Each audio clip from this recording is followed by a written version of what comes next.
for me is figuring out, okay, what do I hand off?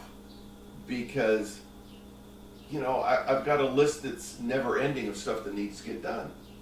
And, you know, it's one of those things, well, it's easier for me to do it than to teach somebody else. Is there a part that's easier to hand off than others in the sense that you want to do it? Or that it's easier for somebody else to do it?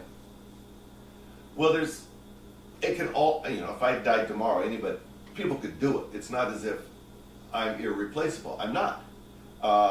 But I've done it, and some parts of the business, you have to have a real feel of a lot of things going on in terms of our production, because we're hatching every week, and sometimes things don't hatch well, and then you got to move orders, and then do you try to buy something from somebody else and they ship it, or do you move another order and move this in place here? There's just a lot of fluidity, and especially in the spring, of trying to coordinate all that, because not only do we ship to customers ourselves, but we ship for other hatcheries. So they're taking orders and feeding those to us, and we're continually inputting them into our computer so we know what's available to sell. And it's not rocket science, but it just, somebody has to become comfortable with it. It just takes experience being able to see the whole picture. Yeah, and sort of know what your options are of solving problems. Yeah. Again, people can do it, it's just that I'm hesitant to spend all that time to try to train that experience. But again, there's nothing new about that either. Yeah. But we're just busy in the spring, and so a lot of things just sort of end up on my table because nobody else has time to do it. Well, now things are slowing down a little, so now I'm starting to hand stuff out again. You can do this, you know. Yeah. So, but to answer your question, it'll be a gradual transition.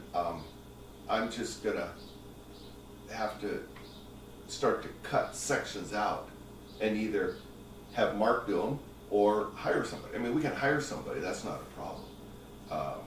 But it's the training and the experience. And again, there's nothing new about this. Right. How many children?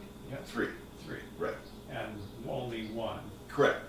We told them all early on, if you want to be involved in the business, you have to go work for somebody else after college.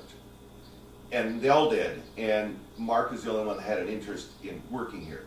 I mean, the two girls, Janelle and Erin, you know, they're very interested, they want to know what's going on. You know, if I ask them, they'll give me advice and things like that about whatever I feel they have the expertise in. So they're very interested, and I know that they sort of want Mark to continue to the business because it's special to them. You know, I never approached it that first and foremost the business must go on. Yeah.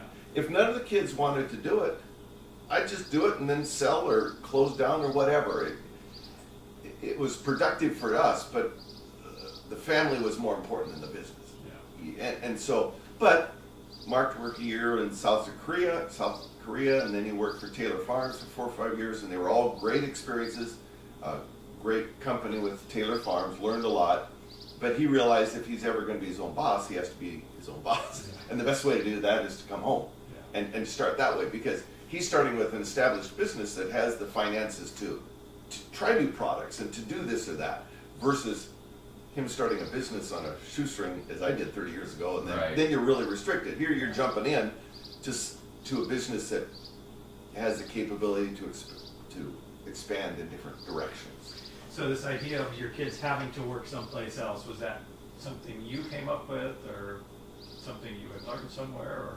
I don't know if we heard it anywhere else, or we just decided that was the best thing. Because I just didn't like the idea, and I know it works, but people need to get a perspective outside the family farm kind of thing, or the family business. And even if you went to work for somebody that was a terrible boss and a real asshole, he'd learn, or she would learn what not to do, what to do. So we just told him that, and which he did, and he was more than happy to do that. I mean, he didn't want to come home and work right away. You know, he wanted to go out. And it's a big culture difference for him, because at Taylor Farms, he was all working with young yuppies, people his age, educated, stuff like that. And now he's not working with that kind of person, but he still gets along with everybody. And so he enjoys it, and he still has his friends, so it's not as if he's moved